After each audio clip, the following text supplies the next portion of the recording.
What's up, BenchWarmers? We're back with another episode of The Bench. My name is Diego, and I'm joined tonight by Marco Cruz, the Interrupter, and Leonoid, showing us a little sneak peek on what the current Premier League table looks like. We have newly emerged leaders, Leicester City, United in second, City in third, and the defending champions in fourth place. Now, we do have to keep in mind that there's only a 4-point difference there among those top four teams. But still, I think it goes to show that this season is going to be pretty exciting in terms of the competition that we're seeing. Before we get started, though, as we always like to remind you, a little bit of housekeeping. You can find us and listen to us on all your favorite streaming platforms by searching our podcast under the name BenchWarmers FC on Spotify, Google Podcasts, and Apple Podcasts. Marco, they can catch all of our video content, including the video footage of our podcast themselves on YouTube at BenchWarmers FC TV. And Leonoid, I know you're a little annoyed now because you're in the middle of some DIY or DIWHY. Like, why are you taking so long to do all these improvements? Where can they send you all your DIY tips through email? I am asking for help at bench.benchwarmersfc.com. This is a very, how do I say it? Important project that Edgar has taken on because he has new responsibilities coming forth in his life, which he's very, very happy for. And we only wish you the best. Thanks. You can see how excited I am. I'm gonna keep this video. I'm gonna share it in 16 to 17 years. Yeah, imagine that. Imagine that. So we'll get started right into the games. This was a very interesting week because in this game week we had the doubles being scheduled, and I'm talking about fantasy-wise how some of the postponements have been fit into this game week so that the teams can make up the games that they've missed. In the first round of matches that came on the Saturday fixtures, those were on the 16th, very close to a few days ago. We had a number of teams playing, Chelsea getting a 1-0 win over Fulham, Leicester beating Southampton 2-0. But I do want to talk about one team in particular, and that's Wolves, which gave us the action-packed start to the weekend, losing 3-2 to West Brom at home. Guys, and I'll ask Edgar this probably directly first to see what he thinks. Is losing Raúl Jiménez more of a problem than Nuno Espírito Santo had anticipated? Absolutely. He's got no other backup. The backup was Diego Jota, which wouldn't matter because he's not playing either, but he's got no goal-scoring potential right now. He put in 2 goals, and now he's getting leaky in the back. So Connor Cody isn't doing it anymore. He needs to find a way to either seal up the back or start scoring more goals, but he can't have both problems at the same time. Marco, Nuno Espírito Santo came out saying right before the game that Willy Bolly was probably going to start because you know what? We need to start defending on set pieces, and we need to start scoring with our defenders. Bolly ended up getting a goal and an assist, and yet they still lost. Is this something that this defensive, acumen is starting to bite Nuno Espírito Santo in the butt, or you think that he should continue with his philosophy? I mean, what can he do right now, to be honest? Aside from, we are in the middle of a transfer window, so he can improve a little bit the back, but if he's not going to get the funds, then there's not much that he really can do. All he can do is pray and see if that he can still remain away from the relegation zone, which I don't think he's that close to it, so he shouldn't have to worry about it. But yeah, I mean, there's really not much you can do, or pray that Jimenez is back sooner rather than later. But I don't think that's happening anytime soon, right? Yeah, is there any loss word? of Jimenez has been pretty pivotal. Yeah, Edgar? Is there any word on when Jimenez is coming back? I haven't heard anything, and it doesn't really look like it's going to be likely for this season. But we did get a bit of a silver lining, though, because it's not all drab for Wolves fans. Fabio Silva, 18-year-old starlet, scored his first goal for the outfit in the league with a nice, tidy finish. He still has a lot of rough edges because he's young, but he is a kind of jet. I think if they get Fabio Silva ticking a little bit more, we've seen some players pick up the slack, such as Ruben Neves and Pedro Neto, scoring the odd goal here and there to get them some 3 points. But their record as of late hasn't been looking very well. And looking at the Premier League table and their form in the last 5 matches, they haven't won a single match. They have 3 losses and 2 draws in the last 5 games, and it doesn't look very good for Wolverhampton Wanderers, who are currently sitting in 14th place. But well, I digress. We're moving past the first Saturday of this game week, and we're moving into what was probably the highlight and maybe broken spotlight of the week. I think the game between Liverpool and Man United promised a lot, and it really fell short for those that were hoping to see more. So Liverpool 0, United 0. I'll skip ahead of you, Edgar, real quick to give what I thought was, I think, a solid performance defensively. I can only take respite in having the shots on target be 1 more, but there is no achievement for that. There's no ribbon. So I can't really pat myself on the back or say, oh, United deserved more from it. I think they could have taken the chance to win. And how do I say this? I guess the defensive performance from Luke Shaw and Maguire and Wan-Bissaka, Lindelof coming back in after a few matches being out, I am more relieved, or I guess happy, content about the fact that they did not concede against a Liverpool front 6 that, to me, showed that Jurgen Klopp was not afraid of United at all. He started the players that he needed to inflict the damage. And while I do recognize that he's had some lacking personnel in his center back pairing, United just weren't there to finish. And oddly enough, I think for Liverpool's side, my only takeaway was I was surprised at how quiet Mane and Salah had been kept for the majority of the game. I think Shaqiri and Firmino probably pulled the most weight, along with Thiago Alcantara. Of course, he was probably the biggest highlight for Liverpool in the first half. But aside from talking about Liverpool, we do have finally a Liverpool fan with Edgar to let us know what your thoughts are on that 0-0 ending to the game. It was bullshit, bro. Like, honestly, like, I can't believe you guys got so fucking lucky. Lucky. You were there for every block, for every cross. I mean, Luke Shaw having Salah in his pocket, we're used to that. But shutting down Mane, shutting down Firmino had 2 fucking whiffs at the ball, man. Like, we both know that De Gea can't fucking stop anything. So why don't you just put it to the guy's side? But he kicked it right at him. It's Allison saved our ass. I'll give you that. So if you want to use that as your chance to say that you had the biggest opportunities, fine.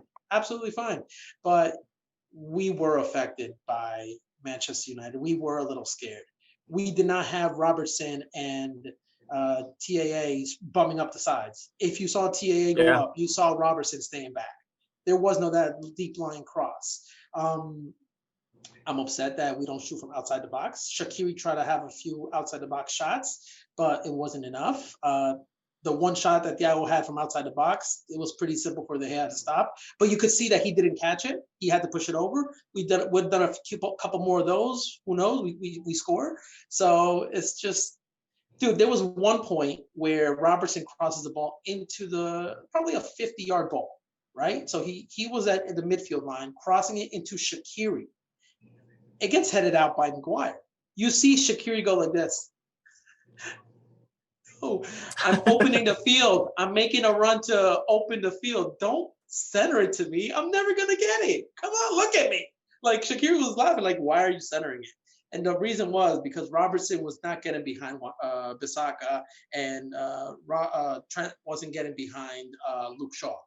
We weren't getting to the end lines to make those deep line crosses, because if we got caught off guard, we would get a counterattack from Rashford and Martial. And if you notice, Rashford got a breakaway.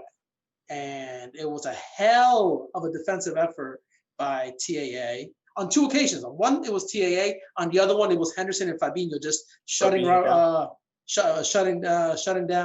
Rashford without fouling him and sort of steering him away. The second Cavani stepped on the field, I was sure we were losing it. But luckily, we kept the 1 point. It wasn't enough. And as you can see, that's what it meant. Yeah, that's what it meant. We had a lot of movers after that 0-0 draw, with City taking advantage of their game against Crystal Palace and Leicester taking advantage of Chelsea today. But before we get into that, a few stats that I do want to bring in Marco into the conversation with. So far, we have this season Bruno Fernandes with going only one goal involvement out of all of the matches against the top six. So Bruno Fernandes has only scored one goal, and that was the lone penalty in the 6-1 loss versus Spurs. All other matches, he hasn't scored or assisted. He's been very prolific when posting up numbers, especially away. Is this worrisome for Bruno against the top six? I don't think so, man. I mean, we know what Bruno's capable of, and we've seen what he's been able to do against anybody and everybody. So I think one match or two shouldn't define what he's able to do. He'll come back. He'll come and play. I really don't. I think we're playing you guys towards the end of the month, so Yes. I'll worry about Fernandez when that time comes. But no, I think that he's fucking ridiculous and one of the better ones this season. Conversely, though, we do see Liverpool. It was a difficult match against United, but now the one stat that was floating around that a lot of people were commenting on is Liverpool being goalless in their last three matches, not being able to get on the score sheet, especially against some people would like to say on paper easier opposition. Without any disrespect, do you think that this small drought in the last three matches is going to show a bit of a psychological effect on the Liverpool attack, or no? I mean, it's holding them back the fact that they don't have their starting lineup in the back. They don't have the defense that will give them the confidence to push and know that they don't have to worry too much about their defense.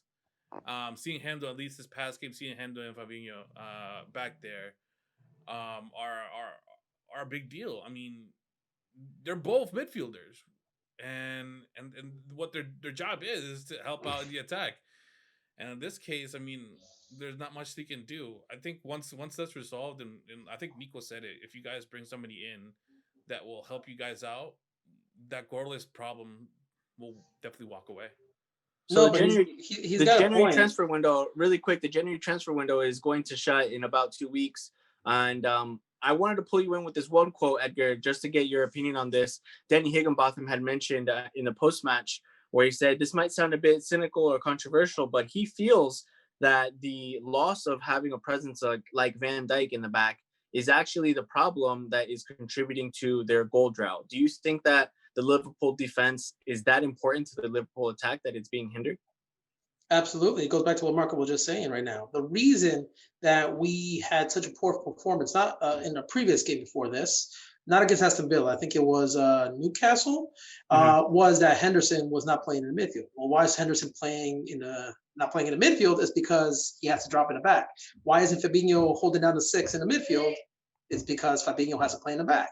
So I've seen Henderson play, and I understand exactly what he's going through. Like, I see that he just wants to make the run. He's screaming at people from all the way in the back that he can't direct the game. He can't push or shift or create the shapes needed in the defensive attack, sort of the Gegenpressing, because he's not there. He would usually win the balls back in, say, the midfield when there was a counter. He would break it up there, turn the counter over, and all of a sudden we score. But now he has to do that on his side of the field. And then you have to build the play up. And then you can't yell at everybody the same way because they're not hearing you from all the way in the back. So what are you supposed to do? At the end of the day, you need to have a stronger midfield. And he gives us that energy, he gives us that height, and he gives us that ability to direct from the midfield. But now he's doing it from the back, which just doesn't work. That's what VVD was. That's what Van Dijk was. He would hold down the back and then Henderson run through the middle and do his job. But like you said,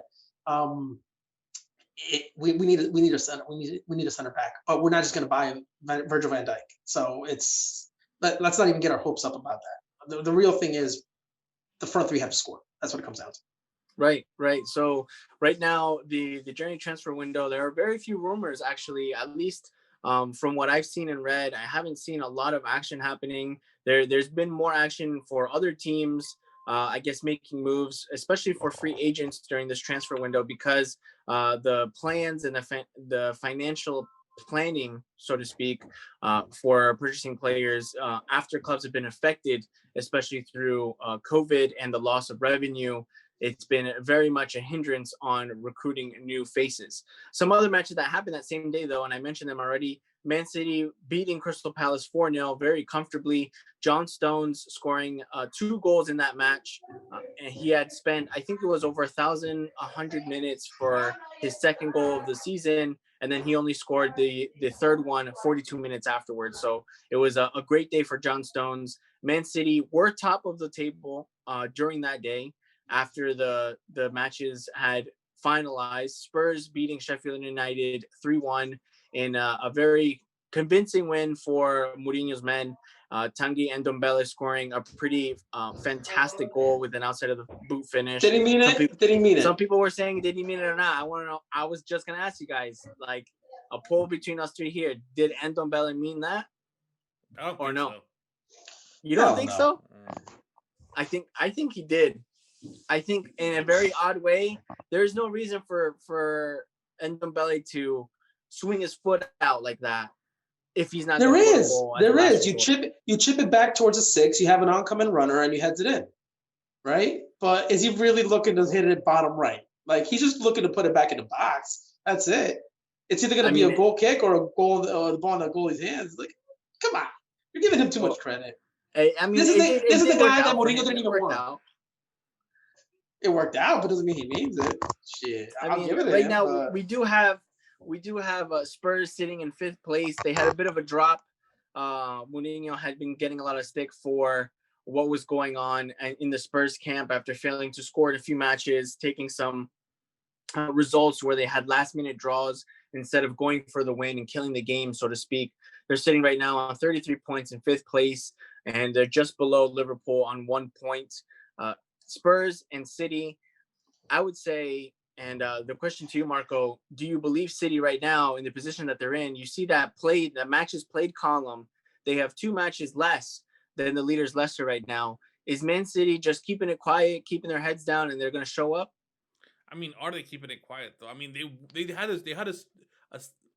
a struggle. I don't want to say it's a consistent struggle. I don't want to say it was a big struggle. They had a small struggle, a little bump in the road throughout this whole season, but it hasn't been that big because we know where they're at. And they're 17 games in, and they're 2 games behind everybody else. So, bro, I mean, with guys, I watched ESPN FC, right? And they bring up the latest stats for Man City, all competitions. They haven't lost. They haven't lost this year. They got 3 draws. How the hell are they going under the radar? Because they don't have a striker, all of a sudden we're worried that, they're going to lose. They're not that good. I mean, they have droughts. Of course, like you said, there's been draws. 3 draws. There's been draws. There's been very tight 1-0 wins. No losses. That's a win's a win. Klopp said it. He'd rather take 7-1-0 wins than 1-7-0 win. Like, that's all Pep has to do, win 1-0. And he's doing it quietly.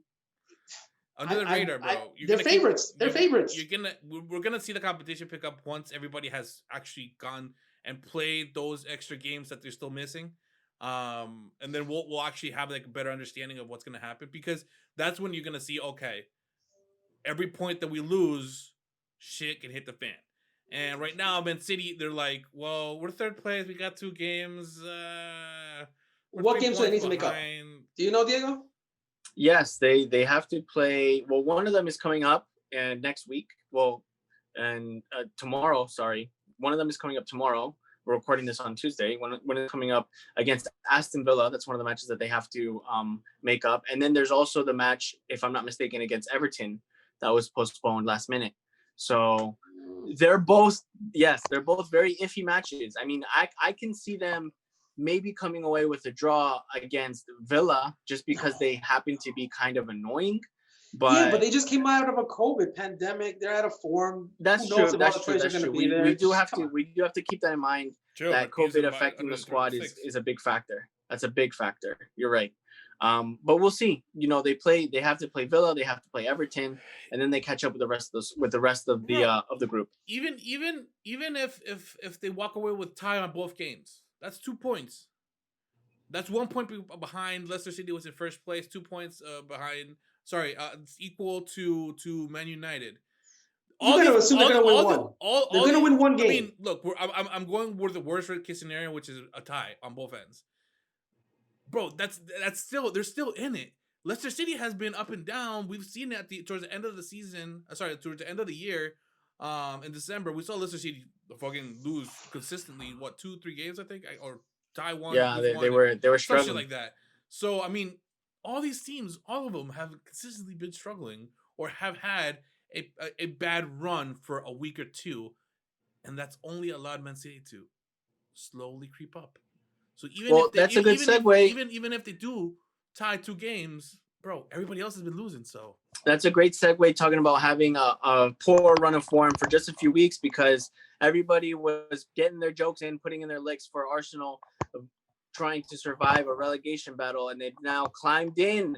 They've climbed into the top half of the table, ladies and gentlemen, boys and girls. Arsenal are 10th place after their 3-0 win this week versus Newcastle. Marco, is this more to come? Is this the Arsenal you want to see? Are there things that you still think need to improve? Give us 3 bullet points for what you saw against Newcastle. Hope. Okay. Hope is one of them. No, Hope plays at Schalke. Oh, you're right.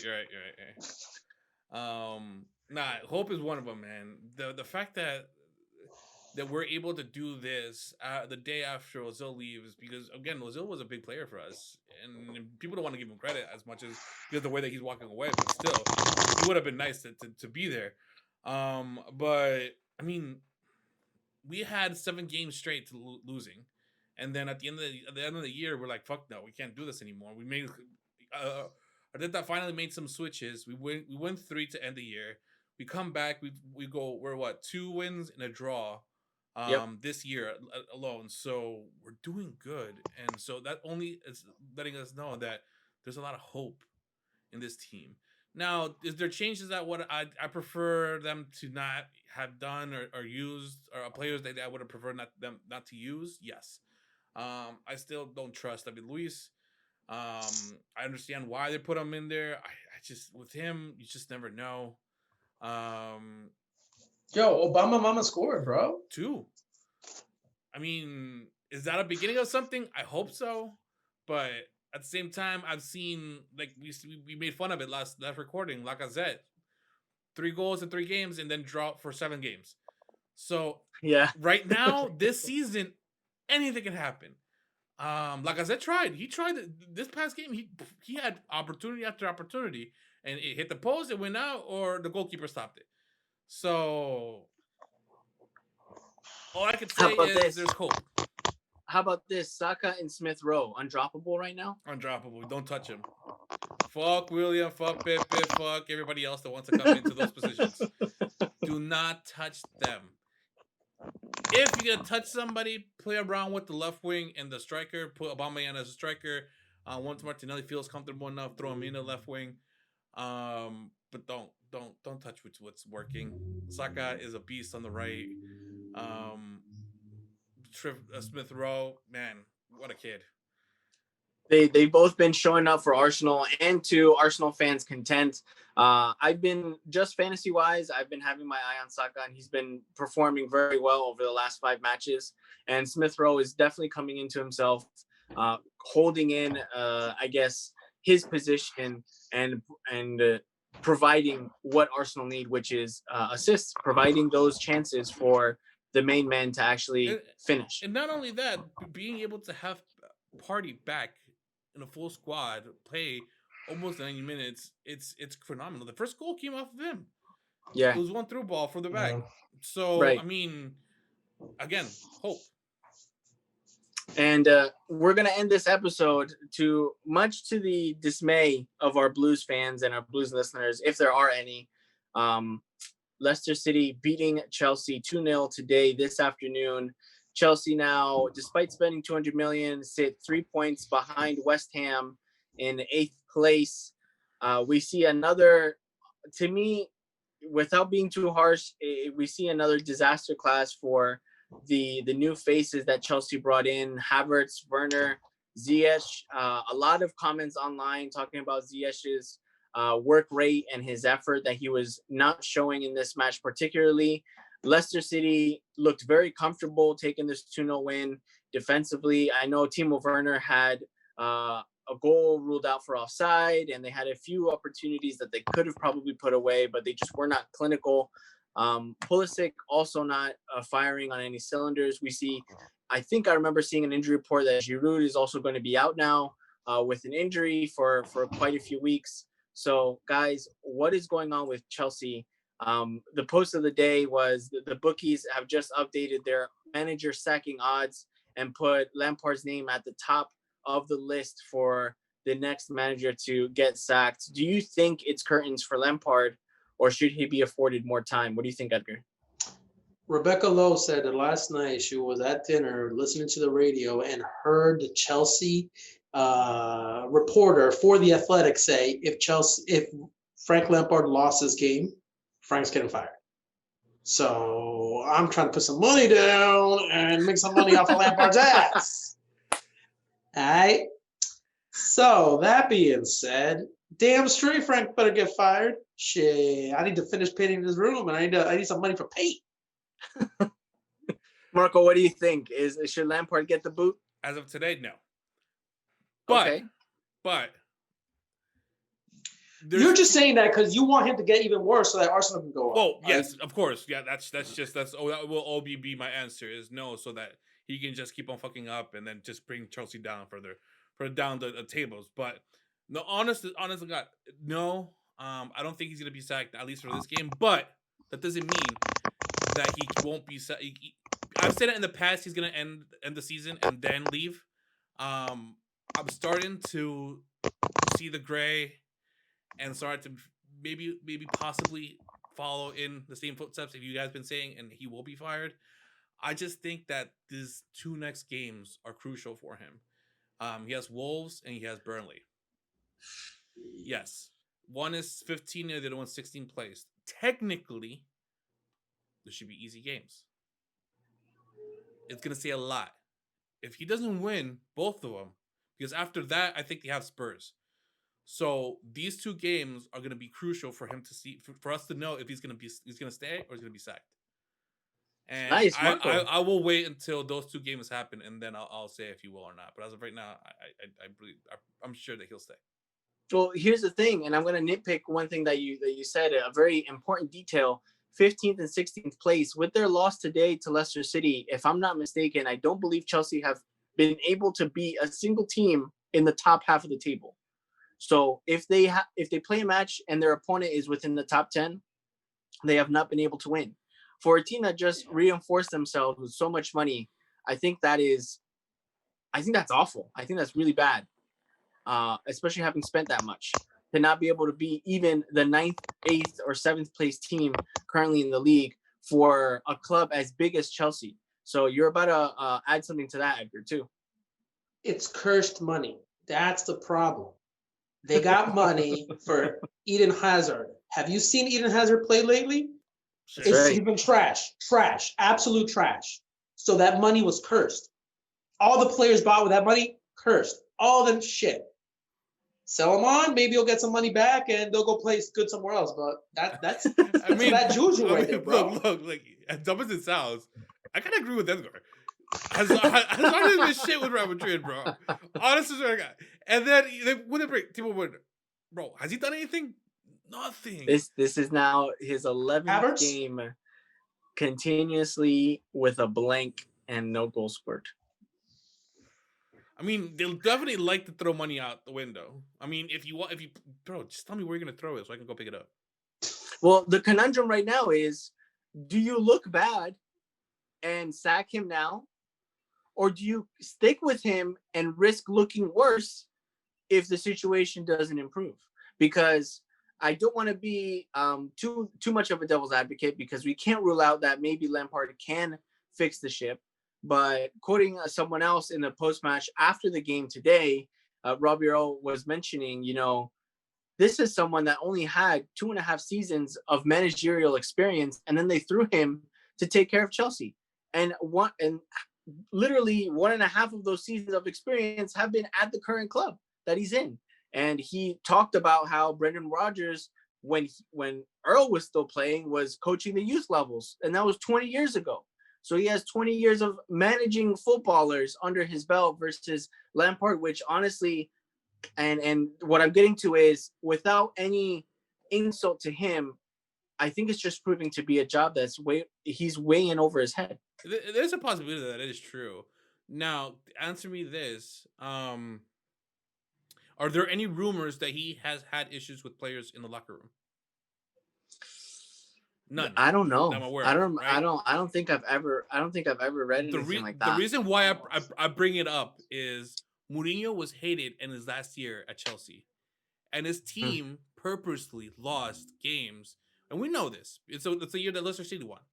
That they purposely kind of felt like they weren't trying, and they just didn't give a fuck because they hated Mourinho. Now, and he still finished the season.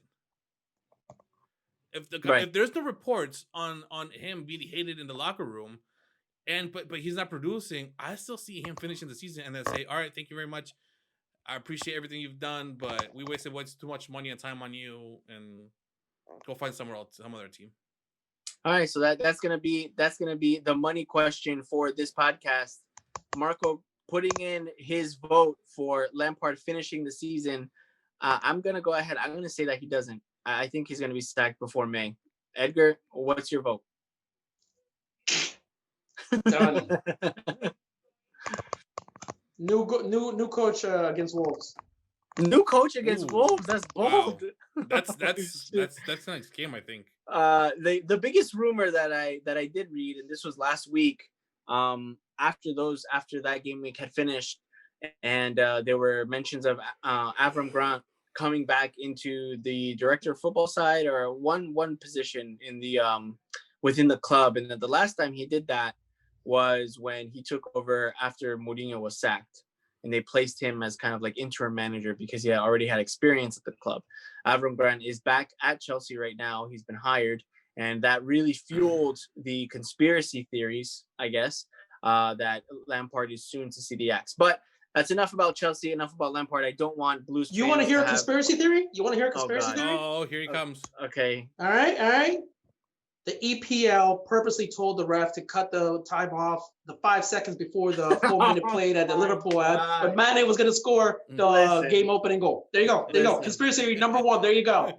Listen, trying to keep us down. Anyways, we need to wrap this up. The tinfoil that you had right now in your head, you could have used that to like make a little paint. I have proof. You can find it all over Instagram. It's a parlor. What I do want to mention before we sign off for this episode, there are some matches that are coming up for the FA Cup 4th round. There are still matches that are going on for this game week 19, and we'll see them tomorrow. City taking on Villa, Fulham hosting Man United, and Liverpool hosting Burnley, with Villa playing their second match of the game week as they finish with Newcastle visitors on Saturday. The weekend, however, so Liverpool play their last match on Thursday. We have a lot of teams, several Premier League teams, which are participating in the FA Cup 4th round, which is this weekend. And Liverpool and United will see their faces again on Sunday, with Man United hosting them at Old Trafford. And Arsenal have, I think, I would say, honestly, they have a real task facing Southampton. They got drawn Southampton for the 4th round. Southampton coming off a high after beating Liverpool 1-0 last week. They did not have a match this week because it was postponed. And some of the other matches, just to run them off right here: West Ham facing Doncaster, Man City getting drawn Chelsea playing Luton Town, Fulham against Burnley, Leicester City with Brentford, and Tottenham and Everton facing Wycombe and Sheffield Wednesday, respectively. Just to focus on the Liverpool and United match, without discrediting the other matches, of course, that have been drawn for this FA Cup. Well, how do you guys think this one will go? A tie. It can't be proud. So, I mean, it has to be. I think they got rid of replays, if I'm not mistaken. I think they got rid of replays being rescheduled, so it'll go to extra time and then to penalties. I think it might be an extra. I don't know which way it's going to go. My heart is obviously going to say United, but I feel like it's going to be a game decided in extra time. I think there's going to be more of the same, more tension, more defensive displays. I don't believe like it's going to happen. I want Ollie to stay in the job. Let him get the FA Cup. You guys can take this cup. We'll go get the league and the Champions League. No, all right. You know what? Sounds fair to you? Sounds fair to you? I think there you go. I think the head's gonna fuck up. That's you think that's the head's gonna mess up? That's my up? prediction. The head's gonna have one fuck up. Watch. Okay. That's all my prediction. That's all my prediction. Well, Marco's prediction for the game: no score, nothing, no winner. Just the head's gonna have an error. Yeah. Do you have? How about this? Let's get a score prediction from you, Edgar, and I'll put mine in as well. 3-1. Manchester United. 3-1. I think he's purposely doing this, man. He's messing. We're playing the kids. We're playing the kids. We're playing the kids. That could also be. Oh, so the head won't play then. Oh, fuck yeah. That could be an important factor. I think it's going to be a game that's going to go into extra time, and I would love to believe that United do enough to win it. I don't know why, but 1-0 just doesn't escape my head. I think it's going to be a 1-0 game to United. All right. That's my prediction. But we'll see. We'll see with the FA Cup. There are still matches going on this week. We have definitely a treat for the next few days, and it's going to be continuous football because next week, again, the carousel starts up, and then on Tuesday, we have another game week kicking off. So we'll be managing recording somewhere in between. For the time being, though, that's it for tonight. Thank you, gentlemen, for joining me on this episode. Thank you, everyone who has so far joined us on this journey and is listening. We appreciate all of your support. Just another look at the Premier League table and seeing Liverpool in fourth place with that nice red arrow, 4 points behind the leaders, Leicester, and United in second, City in third. Arsenal just 2 points behind millionaires, multi-millionaire spenders, Chelsea, and we go along. I think this season is going to be probably one of the most exciting in terms of the competition. So, Marco, great to have you, Interrupter. Edgar, Leonoid, keep working on your home improvements. Hopefully we'll see you soon on the next episode. And for everyone else listening, just a simple reminder, we're the BenchWarmers. This is the Bench with a Voice, where the bench is always warm. Peace, everybody.